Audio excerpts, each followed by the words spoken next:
we're going to get right into it here. It's a little bit of a late start anyway. I had a an absolutely lovely bike ride on a nature trail at a local park. I do it. There is the physical activity because I do want to be active. I do want to be, I want to make sure that I'm working on myself as well. But if I don't also just see delightful scenes in nature, with the, because I take my camera with me. I wish this was in better focus. The Pele Islander is a ferry that goes to Canada, and will cut across Lake Erie and drop people off in Sandusky. So that could be good for visiting Canada. But look, this is what I was surrounded by. It was already a pretty cool day. It was in the mid to high 70s. But when you are in the forest, it cools off even more.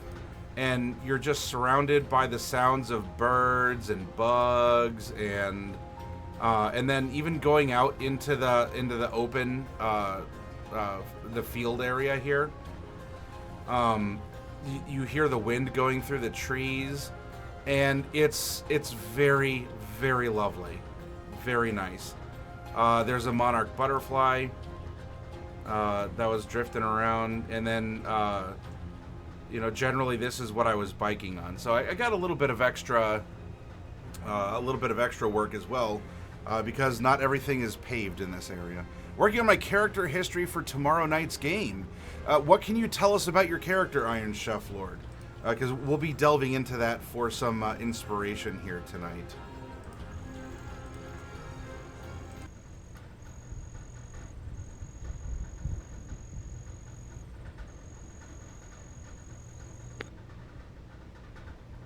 Those were the sounds of nature.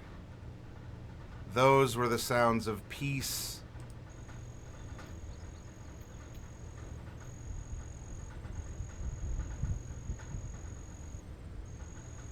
Yes. The cicadas are out. The crickets are chirping. The birds are just having a time. You hear the wind blowing through everything. This is very, I don't know, it brings me great joy. It brings me great peace. And for as much as, I'm tired, and I try and go out of my way, I wanted to challenge myself today by going on it. It's not a rough trail, and I don't have a mountain bike. I just have like a pedal forward design, sort of like a cruising bike. But the trails here aren't bad, even if they're grass or dirt.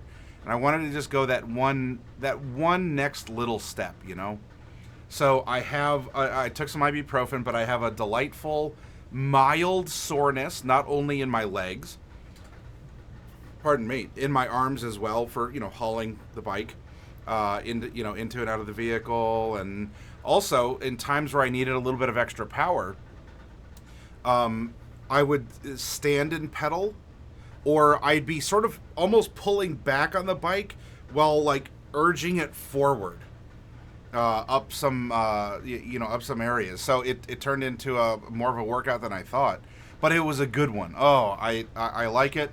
And now I'm freezing cold. This is the ghost room again in the office. Hopefully you don't hear the air conditioning rattling too much. There hasn't been any more leaking, which is nice, but I want to get those panels back and replaced. And hopefully I will not have this leakage problem again. So we'll go forward from there. As you can see with the setup, you can say hi to yourselves.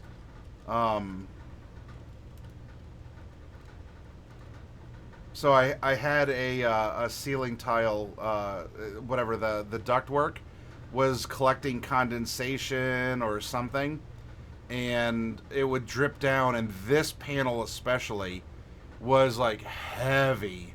It was like bowing down and everything, and I was getting drips down onto the desk.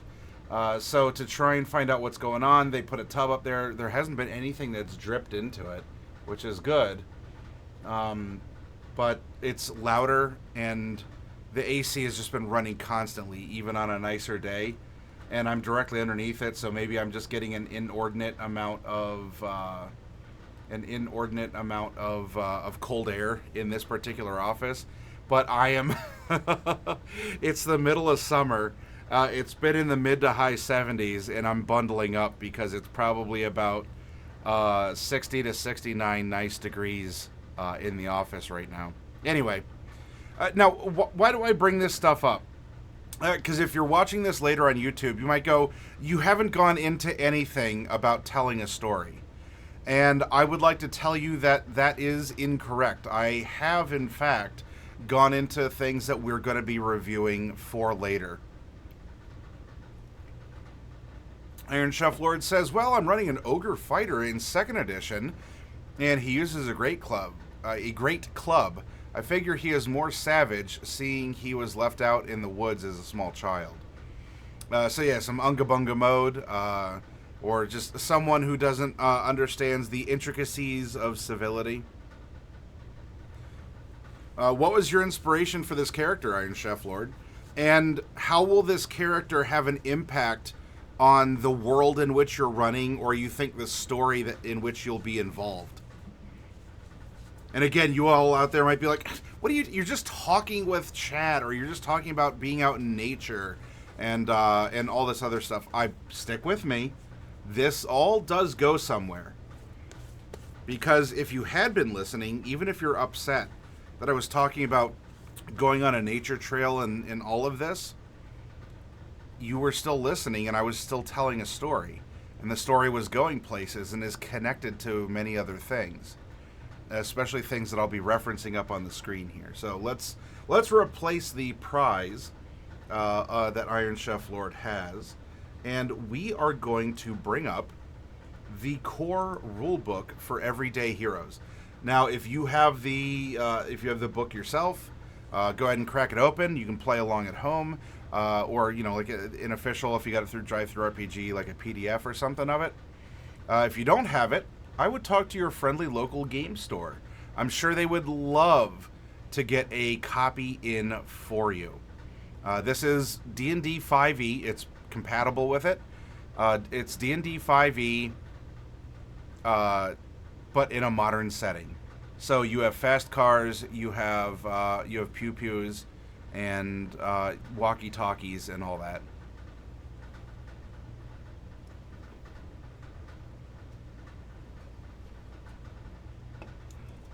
All right. In our first week together, we went over the basic rules, the approach of the game, the themes, and our second week we made characters, and we will go back to the characters we made as a part of our workshop series here tonight. I am sorry, by the way, for the last broadcast, because it just sort of stopped working. OBS, I blame you. Anyway, what I want to get into now, without going into all of the minutia of the details that are offered, we're going to go to mastering the game, because the last part of the book here will give you some advice. Now, I'm not going to get into, similar to what you see in the beginning, of what is a D8. And really, what is a D8 anyway? Can any die be a D8? Things like that. You may already be aware of some of this, or this is a good refresher for you.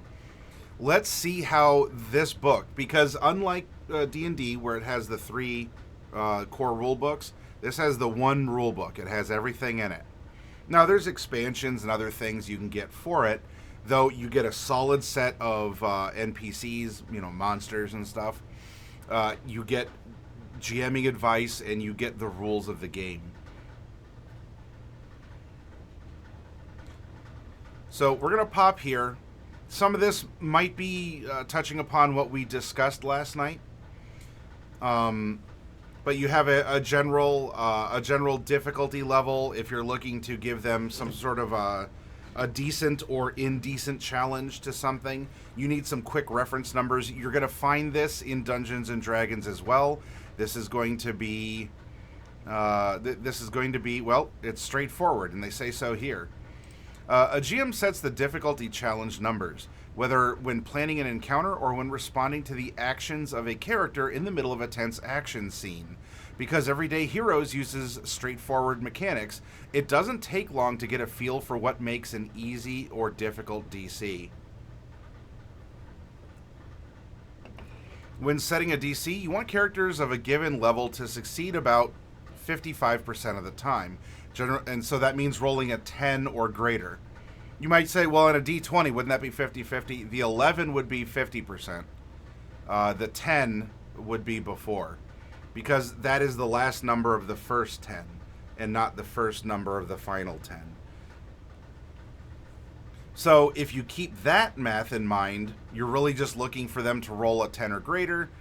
Maybe you don't need an exact DC. You can just keep that in mind as they're rolling dice. Though, be careful about making things too easy, because then why are you even rolling dice? Or do various rules matter? Or is a one-off that seemed like a cool thing now a standard part of the game in the setting, but now you have to micromanage a lot of other stuff? It can get weird, right?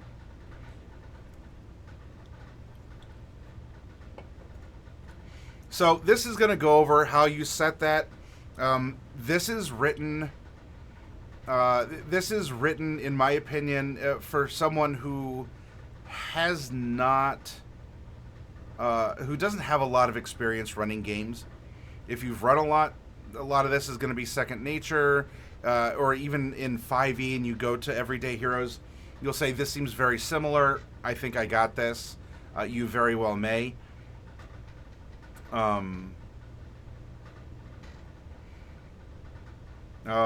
Talks about area of effect, and here is the chart that I posted up on social media, including over on our Discord, !Discord.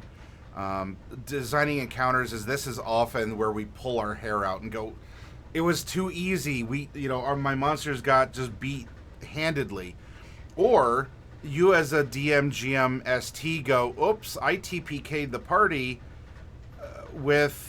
because I thought they could handle 50 goblins because they're just dumb little goblins, which was way overkill for like a level 2 party or something, right? The budget system in Everyday Heroes does work slightly differently. D&D is, a CR4 is an average challenge for 4 level 4 characters. In this case, a level 4 NPC up at the top, if the team level is 4, one CR4 NPC is worth 5 characters. So, bear that in mind. This is what we had touched upon. We can go back to it if you want me to review it further, or what the roles are, which can harken back a bit to 4th edition. I thought that was done well. It's not controversial or maybe even rare to say that I enjoyed 4th edition. Did it play like an MMORPG? Yeah, it did. Are there some weird things about, so wizards are kind of work this interesting way?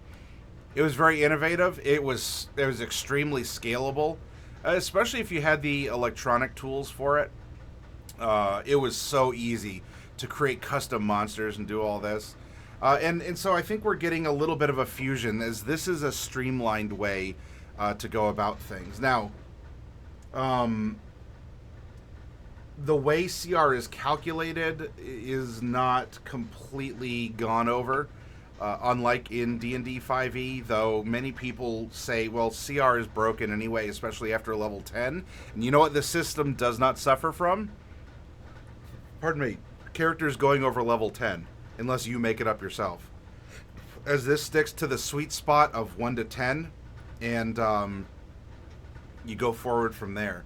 So the math is going to be a lot tighter around this more common than not range of levels. Now, the thing that I did want to touch upon last night in the mechanical talk, and so we'll talk mechanics first, and then we can go over into the fluffier side, not the crunchier side, was with chase encounters. And I had a chase encounter on Tuesday. It wasn't exactly as I planned, and probably not as the players planned either, given how things had rolled out. Oh, hey, Mana Buns, hello and goodbye. Cheers. Mm. Also, I'm sorry, real quick, Iron Chef Lord says, I thought about it, wanted to play a more primitive character, and he is going to be a mute too. I see what the stat rolls dictate, and then I come up with the ideas to work with.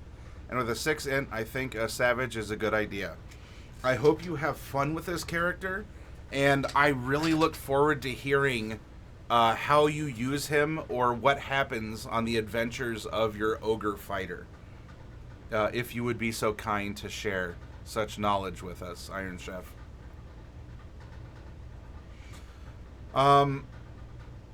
When not to use a chase, setting up a chase. So when not to use a chase, this is more along the lines of common sense. This is written with a presumption that if you're in this part of the book, you might need a refresher or you have almost or zero experience GMing. It's not written in a way... With the beta test we reviewed for Daggerheart, I was having some pretty grating issues with the tone that it was written. I don't think this is coming across as passive or as coddling. I don't know if coddling is the right word for it. Because, well, especially with as pessimistic as a lot of people are in TTRPGs, and I want to create, I want to build. I'm not looking to tear down. If you saw my review of Daggerheart, I'm not offended that it exists. It's not a system that I am interested in running. Would I play in it if a friend was running it? Of course. But I really don't see it as a system that I want to use to tell stories. And it's okay that it's not for me. It is made for someone, and I think we identified the target market in that series of videos. Especially if the writing technique explains things as it did, I fall outside of I fall outside of that. So while I'm new to Daggerheart, as is everyone, because it's in beta testing, this is not written in the same way.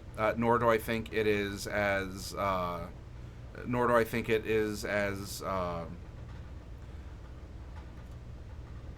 It's not worded the same way.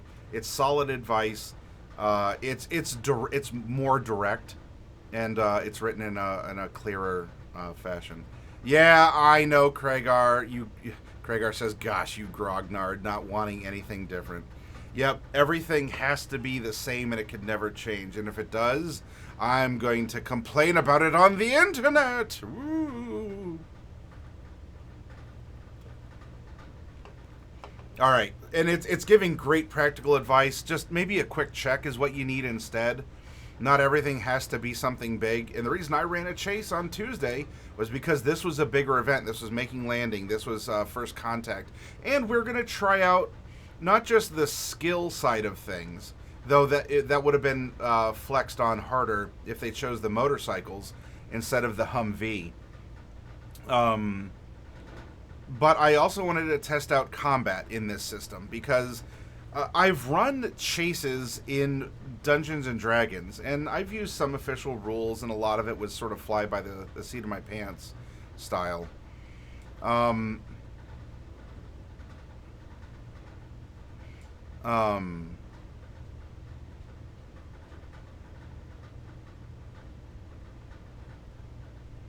lot of interesting things happened along the way. And part of the reason why I like running a 3-parter, or some parter anyway, when we're teaching a system, is to showcase not just the rules and what happens under perfect exacting lab standards, but what happens out in the field, what happens in real life. What I run is not done in a way that it's a more formal actual play style. This isn't a theatrical production. I'm not demanding perfection. The roles are always going to be what they are. I'm not trying to, just go after and TPK and flex on the players by eliminating their characters. So we all deal with what is rolled and what happens. Because a part of that is that lesson of what do you do? What happens if the driver absolutely flubs things? How do you move ahead? How do you facilitate something?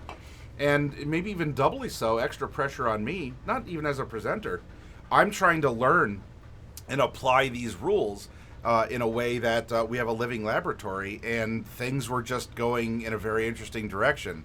I would urge you, go watch the VOD on Twitch. It should still be up for like 2 weeks or something, or you can keep your eyes open on YouTube for it a little bit later here.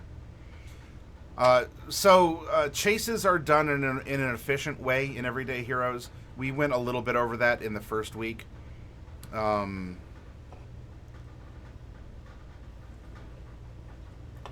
But this was me testing out some of the prompts and some of the advice that is put forward in this section. Combining actions. When a chase involves a whole lot of NPCs, the GM can always combine some or all of their actions into a single gain ground action. This is functionally similar to having some of the NPCs use the brace action, but the GM can give the NPCs a bonus to the check to gain ground, or give the check advantage due to their numbers.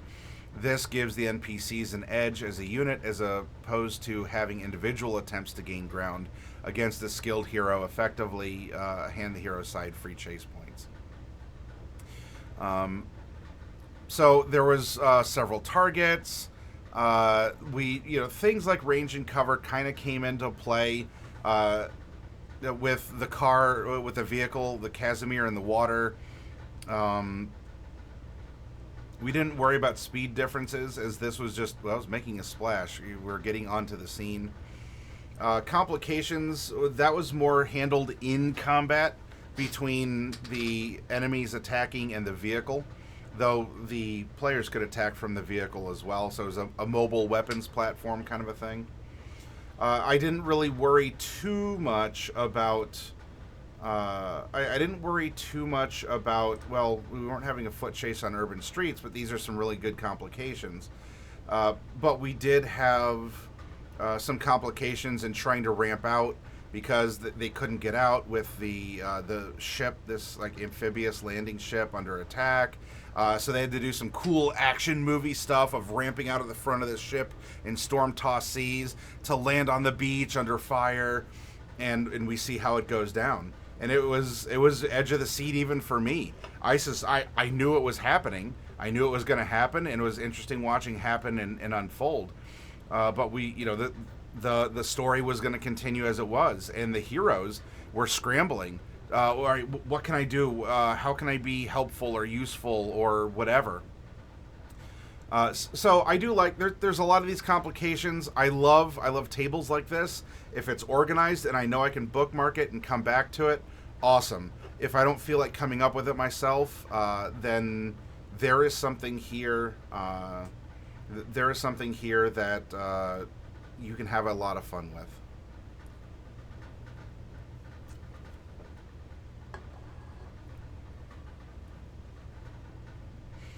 And this even gives you prompts for interacting with ideas in these locations.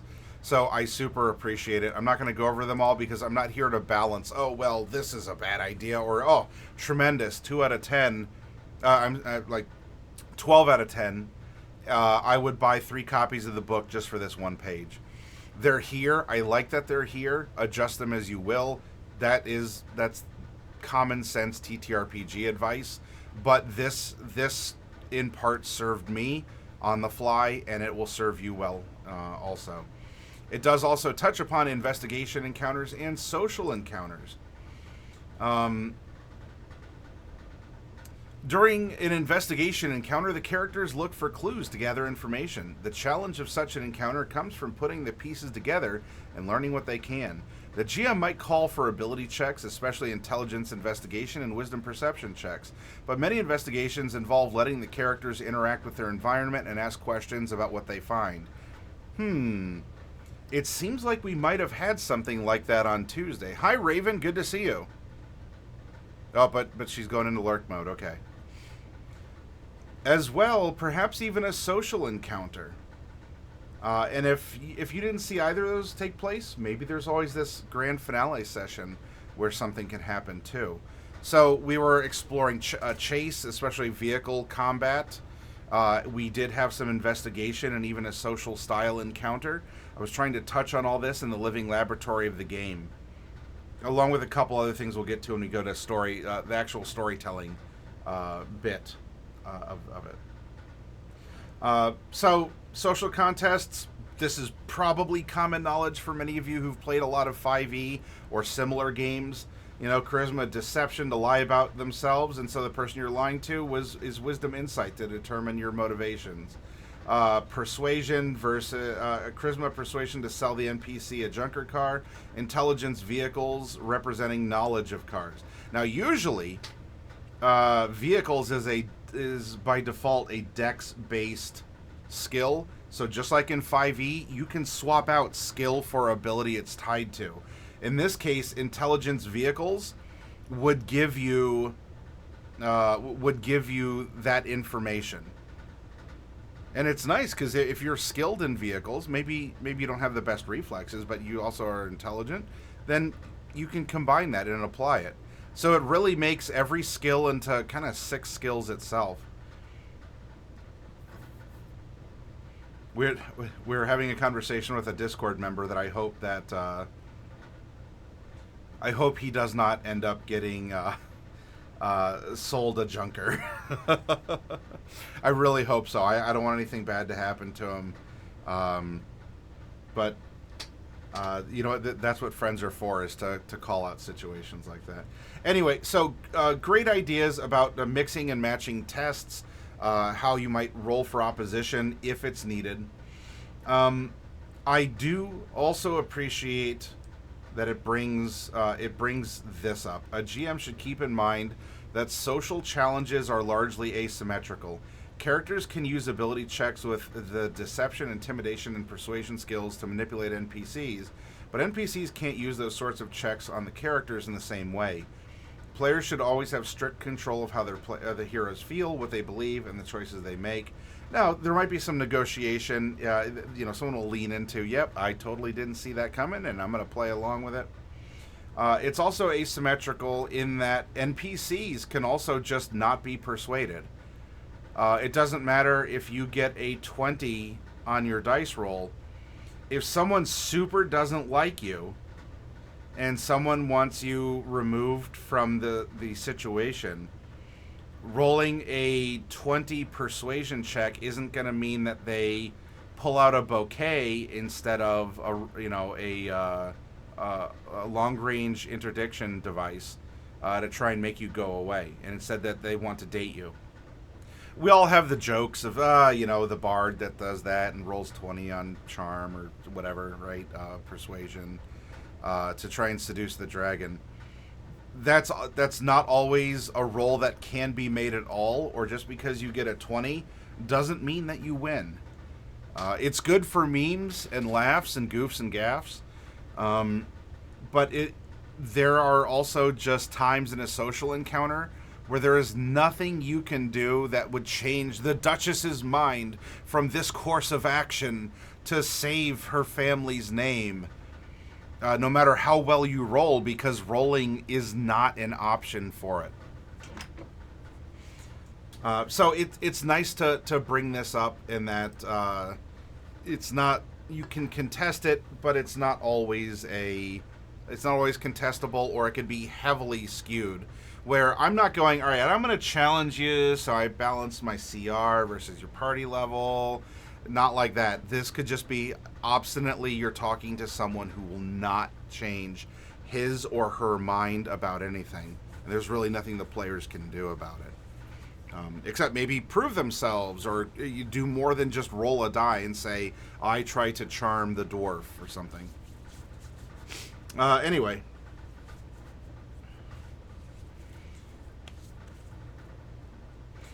Good advice here to go over. I would read over it. It's been up on the screen as well. Maybe you've paused it or you'll come back to this point. When the NPCs try to manipulate heroes, the GM has two options. They can simply say what an NPC says and let the players and characters figure out what it means, or they can allow characters to make wisdom insight checks to obtain some clue as to whether the NPC is lying or has ulterior motives.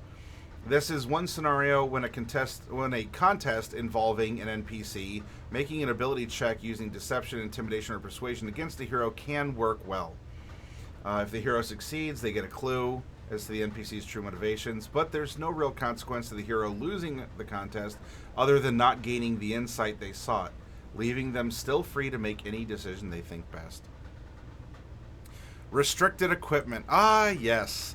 My favorite, as I do not allow nor permit bags of holding and a couple other things in my D&D games because people in my games that I run are not allowed to have fun. There is no fun allowed at my table, so you're not allowed a bag of holding. But this is good confirmation. There could anecdotally, gut feelingly, be many new GMs who just allow a player to say, oh, I just want these 2 magic items. And meanwhile, that player manipulated the GM to get some wombo combo of something. Or a rules lawyer saying, well, in Everyday Heroes, I should have access to everything below this wealth level. And this multi-rocket launcher is wealth level 4, and I have wealth level 5. So I'm actually trying to make a bargain with you because I should technically be able to get this without asking. And on top of that, I understand that I'm asking for an extra 60-10 damage, but I'm going to have it mounted on a vehicle. Meanwhile, you know, the vehicle follows the character around remotely, is never in any danger, so it's always a mobile weapons platform, and what was meant to balance it out is never actually a balancing issue, blah, blah, blah. While this is not getting into that, it's good to bring up the fact that you can just tell people no. This item doesn't exist right now, right here, or it's not available. Like in this city, it's actually a wealth level 3 instead of a level 2 item because of economic, circumstances. What a lot of businesses say right now as they're making their stock reports, economic headwinds, these uncertain times. A lot of corpos speak gobbledygook for we're not doing very well. But it sounds very flowery and fun because they want to try and make you as the investor feel comfortable on holding onto your investment, despite the fact that they're free-falling through the sky like a burning airplane up above. Or because they can use flowery words to baffle you, they must clearly be competent at running their business, which is not the case.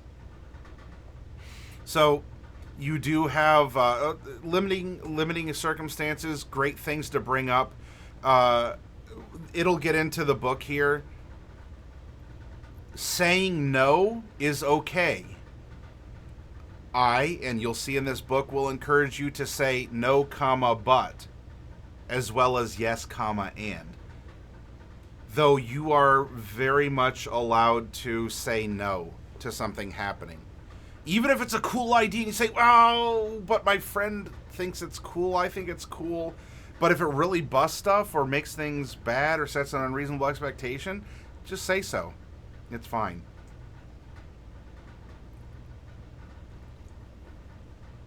Anyway, talking about restricting that kind of stuff. Travel time by method. Amazing chart. I love it. This is a great way. This is a great way to plan your travel. And feel free to import this into your Dungeons and Dragons game. Because it's the same speed system. 30-foot movement for an average character.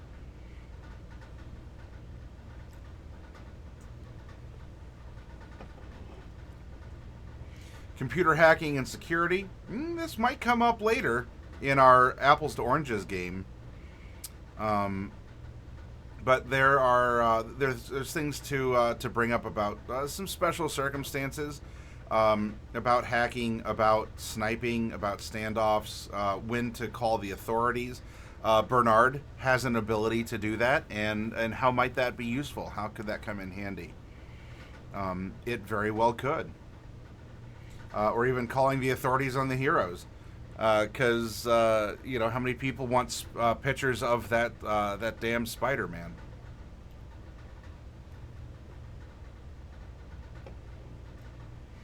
Landslides and avalanches, because this movie does get into the tropes associated with action movies. You want to run something similar?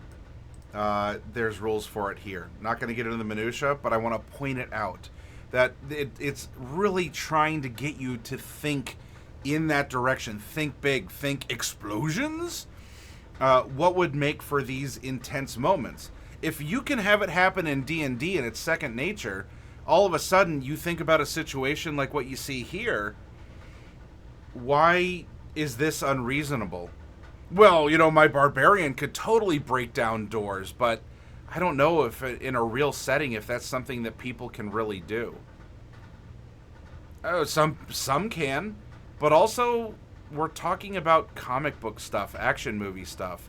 We're talking about using your imagination and having fun. What happens if you read a spy thriller novel? People break down doors, with or without a battering ram or their shoulder or whatever.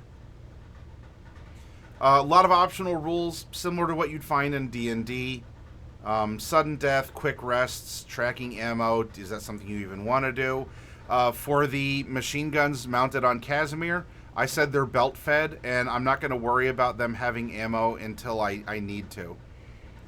Because I want them available, and I want my players to have those awesome moments of just going gah, gah, gah, gah, gah, gah, gah, gah, gah, gah. Because that also plays in the first person shooter video games, or think like turret moments in like Resident Evil 5 if you've played.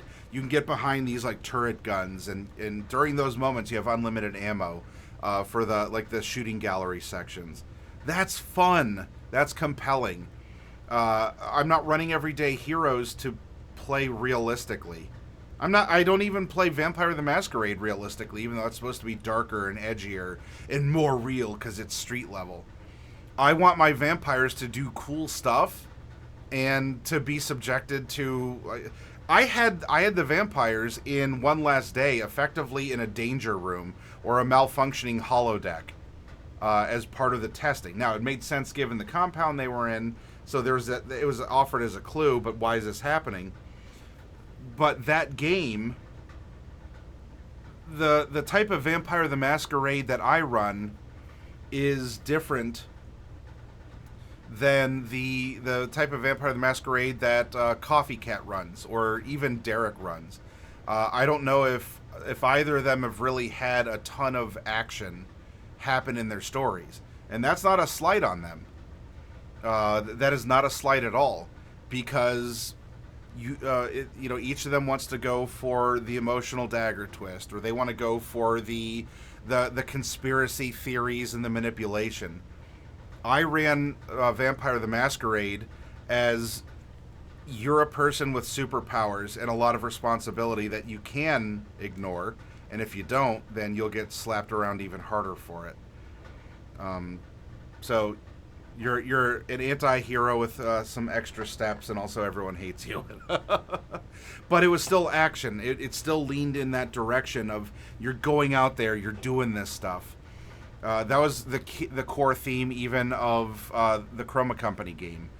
Do things, get out there. Every Chroma Company game had a verb as the title to stress the theme.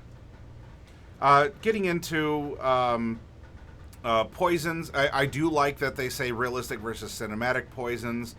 Poisons are not used in modern combat for ethical reasons or due to their lesser effectiveness in contrast to modern weapons. They are still employed in the shadowy world of espionage, especially by disreputable services.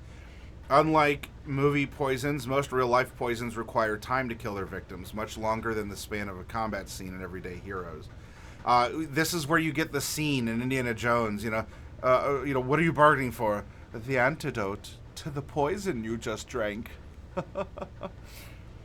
And it's an unknown poison, and it conveniently takes only X amount of time to do the thing, to get the antidote, or it turns into a scene. Have fun with it. If you want to play it realistically, go ahead. You ramp stuff up, or there's a lot of things that could just quickly kill you. I don't know, is your character allergic to peanuts? You know what? Also eat a shrimp while you're... Have a peanut crusted shrimp. Just to make sure that the anaphylactic shock kicks in like double time. Otherwise, this is a game, and we're here to tell a story and have fun, and say action one-liners, and you can totally jump out of the way of that machine gun nest, and you can hold your breath through the poison fog and stuff like what you'd find in D&D, because it's the same thing but different. So it gets into here about lasting injuries. This book did talk about what is a hit point in this game. It's not always, I've been hit, and you just take 10 bullets before you go down, but you could do that too. Does it make you the big damn hero? It very well might. Or does it represent your luck running out until that one bullet actually finds you? And the first one is the shoulder graze. I'm still in there, and you're fighting, and then there's the one, or you get the Aragorn scene where you don't just take one arrow, you don't just take 2 arrows, you take 3, and you're still fighting. Or you have a gladiator moment. That's the cool stuff. That's the badass stuff. Why can't you do that? Why can't you be that hero in a modern setting? You can, by the way. I want this to get you thinking. And also say that it talks about this stuff. By the way, Bloodied, amazing. Loved it in 4th edition. I like the concept, applying it in 5th. Anyway.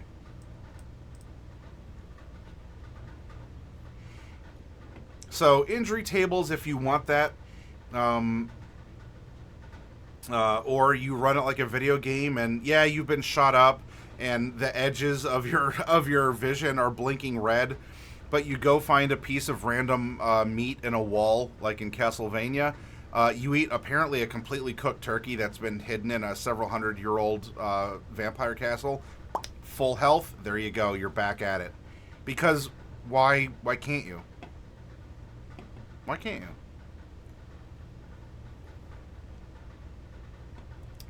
you? Diseases, poisons and diseases, I think, are things that aren't often used in D&D, because the general gist is to say, well, we just have magic for that. I mean, why? As soon as you have a paladin or even a cleric, you just go, all right, well, this is a mechanic in the game that we can just all ignore. Unless you can't, because that's very possible. And then it gets into recreational or whatever combat or whatever manipulative drug use, and there we go. So, in our running the game for the chase mechanic, well, to summarize it, you set an arbitrary amount of rounds before something happens. If you just want to have a back and forth, it's a skill contest. Whoever has the most points at the end. Kind of like the old 4th edition skill tests, which I also really liked and I use in my D&D games. It's a lot like that. You can look into it. It's here. I covered that basically in the first...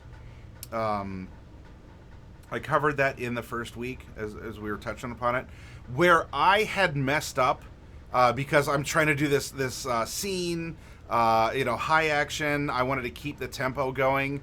I didn't make... It was in the player's favor, and that's fine. I'd rather default to that anyway. I forgot to assign damage to the car because we had a piercing value versus armor value. The car overcame it, and we just went with, okay, so yeah, the bullets ping, ping, ping, ping, ping, ping off the side. The car should have technically taken damage as per the rules in the book. They didn't until the big explosion. Explosions? Yes, explosions. And that ended up totaling the car, or did it. and then the combat shifted, but so too did the tactics. The tension ramped up. Everything was going well, and then all of a sudden, oh no, it's not.